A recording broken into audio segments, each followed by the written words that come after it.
자, 오늘 말씀은 열왕기하 11장 1절로 21절의 말씀입니다. 함께 읽습니다. 아하시아의 어머니 아달랴가 그의 아들이 죽은 것을 보고 일어나 왕의 자손을 모두 멸절하였으나 요람 왕의 딸 아하시아의 누이 여호세바가 아하시아의 아들 요아스를 왕자들이 죽임을 당하는 중에서 빼내어 그와 그의 유모를 침실에 숨겨 아달랴를 피하여 죽임을 당하지 아니하게 한지라. 요아스가 그와 함께 여호와의 성전에 6년을 숨어있는 동안에 아달랴가 나라를 다스렸더라. 7째 해에 여호야다가 사람을 보내 가리 사람의 백부장들과 호위병의 백부장들을 불러 데리고 여호와의 성전으로 들어가서 그들과 언약을 맺고 그들에게 여호와의 성전에서 맹세하게 한 후에 왕자를 그들에게 보이고 명령하여 이르되, 너희가 행할 것이 이러하니 안식일에 들어온 너희 중 3분의 1은 왕궁을 주의하여 지키고 3분의 1은 수능문에 있고 3분의 1은 호위대 뒤에 있는 문에 있어서 이와 같이 왕궁을 주의하여 지키고 안식일에 나가는 너희 중 2대는 여호와의 성전을 주의하여 지켜 왕을 호위하되 너희는 각각 손에 무기를 잡고 왕을 호위하며 너희 대열을 침범하는 모든 자는 죽이고 왕이 출입할 때 시할지니라. 백부장들이 이에 제사장 여호야다의 모든 명령대로 행하여 각기 관할하는 바 안식일에 들어오는 자와 안식일에 나가는 자를 거느리고 제사장 여호야다에게 나아오매 제사장이 여호와의 성전에 있는 다윗 왕의 창과 방패를 백부장들에게 주니 호위병이 각각 손에 무기를 잡고 왕을 호위하되 성전 오른쪽에서부터 왼쪽까지 제단과 성전 곁에 서고 여호야다가 왕자를 인도하여 내어 왕관을 씌우며 율법책을 주고 기름을 부어 왕으로 삼으매 무리가 박수하며 왕의 만세를 부르니라. 아달랴가 호위병과 백성의 소리를 듣고 여호와의 성전에 들어가 백성에게 이르러 보매 왕이 규례대로 단 위에 섰고 장관들과 나팔수가 왕의 곁에 모셔 섰으며 온 백성이 즐거워하여 나팔을 부는지라. 아달랴가 옷을 찢으며 외치되, 반역이로다, 반역이로다. 제사장 여호야다가 군대를 거느린 백부장들에게 명령하여 이르되, 그를 대열 밖으로 몰아내라.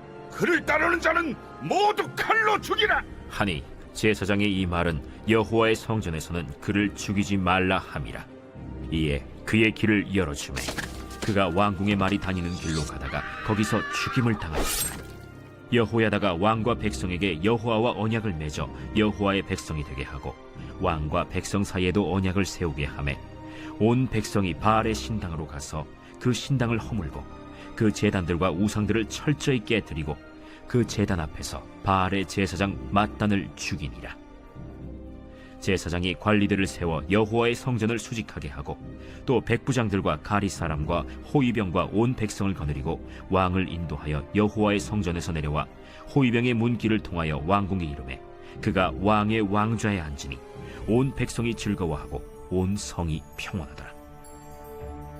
아달랴를 무리가 왕궁에서 칼로 죽였더라. 요아스가 왕이 될 때 나이가 7세였더라. 악한 뿌리의 제거라는 제목으로 말씀 증거합니다. 열왕기상 22장부터 시작된 아합 가문에 대한 심판은 열왕기하 초반부를 지나서 오늘 본문까지 이어집니다. 오늘 말씀에서 그 악한 뿌리가 완전히 뽑히게 되죠. 우리가 보았듯이 예후에 의해서 북이스라엘에서 아합 가문의 흔적은 이미 사라졌습니다. 이제 딱 하나 아합의 혈육이라고 한다면 유다로 시집 온 아달랴만 남았어요. 그런데 아달랴가 호락호락한 인물이 아니었죠. 그는 그의 어머니 이세벨을 꼭 닮은 사람이었습니다. 우선 잔혹했지요. 1절을 봅니다. 아하시아의 어머니 아달랴가 그의 아들이 죽은 것을 보고 일어나 왕의 자손을 모두 멸절하였으나 자기 아들 아하시아는 예후의 손에 의해서 죽었어요. 그렇게 아들이 허망하게 죽자 아달랴는 오히려 왕의 자손들을 모두 죽입니다. 이판사판 그렇게 아들 대신 스스로 왕이 되었죠. 정신이 나갔다 할 정도로 잔혹하고 또한 권력욕이 대단함을 볼 수가 있습니다. 그래서 아달랴는 이스라엘 역사상 유일하게 직접 나라를 다스린 유일한 여성이 됐어요. 아무튼 그런 난리통에서도 신실하고 현명한 여인이 한 명이 있었습니다. 그것이 여호세바죠. 아하시아 왕의 누이이고 제사장 여호야다의 부인이었어요. 또한 족보상으로는 아달랴의 딸이지만 친어머니는 아닐 것으로 추정합니다. 그렇게 그는 살육이 가득할 때 아달랴의 뜻을 어기고 조카인 요아스를 빼내서 침실에 숨기죠. 그리고 3절 봅니다. 요아스가 그와 함께 여호와의 성전에 6년을 숨어 있는 동안에 아달랴가 나라를 다스렸더라. 결국 요아스는 6년 동안 성전에 숨어 살았어요. 그러니까 여호세바는 두 가지 큰 일을 한 셈이에요. 하나는 다윗 왕가의 씨를 보존하고 돌본 것이고, 또 하나는 성전에서 자란 아이가 아하시아의 아들임을 증명해주는 신원 보증인의 역할을 한 것입니다. 그러면 어떻게 요아스가 6년 동안 성전에 숨어 살 수 있었을까요? 우선 철저히 비밀에 붙여진 채 여호야다를 비롯한 제사장들이 잘 숨겨준 덕분입니다. 마지막 남은 다윗의 후손이기 때문에 목숨 걸고 보호했을 거예요.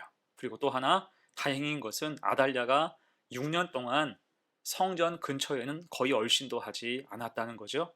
이세벨의 딸답게 우상 숭배하느라 바빠서 성전은 그냥 방치해 놓았던 모양입니다. 결국 6년 동안 요아스는 무사히 성전에서 성장할 수 있게 됐어요. 하지만 그 6년간 아달랴는 국정을 온통 농단하면서 유다를 아주 파탄 직전까지 몰고 갔습니다. 그러다가 결국 7년째가 됐을 때 드디어 반란이 일어나죠. 그 중심에는 제사장 여호야다가 있었습니다. 이제 여호야다는 오랜 준비 끝에 아합의 딸에게 빼앗긴 다윗의 왕자를 탈환할 계획을 세웁니다. 4절 말씀 봅니다. 일곱째 해에 여호야다가 사람을 보내 가리 사람의 백부장들과 호위병의 백부장들을 불러들이고 여호와의 성전으로 들어가서 그들과 언약을 맺고 그들에게 여호와의 성전에서 맹세하게 한 후에 왕자를 그들에게 보이고, 곧 군대 지휘관들을 모으고 현재 나라의 존립이 위태함을 공유한 후에 요아스 왕자의 생존 사실을 알리고 그들과 언약을 맺어서 요아스를 왕으로 세울 전략을 주도 면밀하게 추진하기로 한 것입니다. 그리고 이후 일은 일사천리로 진행되지요. 9절부터 12절입니다. 백부장들이 이에 제사장 여호야다의 모든 명령대로 행하여 각기 관할하는 바 안식일에 들어오는 자와 안식일에 나가는 자를 거느리고 제사장 여호야다에게 나아오매 제사장이 여호와의 성전에 있는 다윗 왕의 창과 방패를 백부장들에게 주니 호위병이 각각 손에 무기를 잡고 왕을 호위하되 성전 오른쪽에서부터 왼쪽까지 제단과 성전 곁에 서고 여호야다가 왕자를 인도하여 내어 왕관을 씌우며 율법책을 주고 기름을 부어 왕으로 삼음에 무리가 박수하며 왕의 만세를 부르니라. 아멘. 안식일을 목표 날짜로 삼고 그날 바로 성전에서 왕의 즉위식을 계획합니다. 얼마나 철두철미하게 준비했을까요? 특히 이때 여호야다는 백부장들에게 다윗 왕의 창과 방패를 나누어 주죠. 다윗 왕가의 정통성을 지키라는 의미였습니다. 그리고 때가 되어서 왕자에게 왕관을 씌우고 율법책을 주고 그 위에 기름을 부었어요. 왕이 된 거예요. 그러니까 이것은 모든 회복과 힘의 근원, 권력의 시작은 바알이 아니라 오직 하나님이시라는 선언이었습니다. 이때 모인 모든 사람이 박수하며 만세를 부를 때 얼마나 감격이 있었을까요? 자, 그러다가 늦게 반란 소식을 듣게 된 아달랴가 정신없이 쫓아오지요. 13절 말씀입니다. 아달랴가 호위병과 백성의 소리를 듣고 여호와의 성전에 들어가 백성에게 이르러.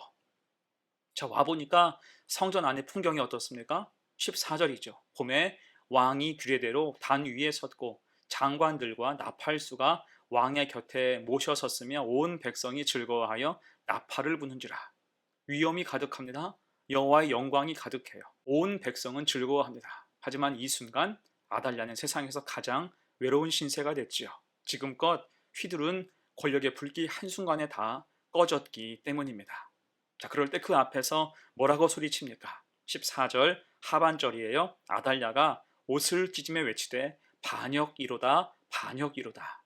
자기 오빠 요람이 예후를 만나서 죽기 전에 했던 말과 똑같습니다. 억울하고 부당하다고 소리치는 거예요. 하지만 그곳에는 아달랴를 호위하거나 그의 말을 듣고 지지해 줄 사람이 아무도 없었습니다. 이에 여호야다는 그를 성전 밖으로 몰아내어 제거할 것을 명령해요.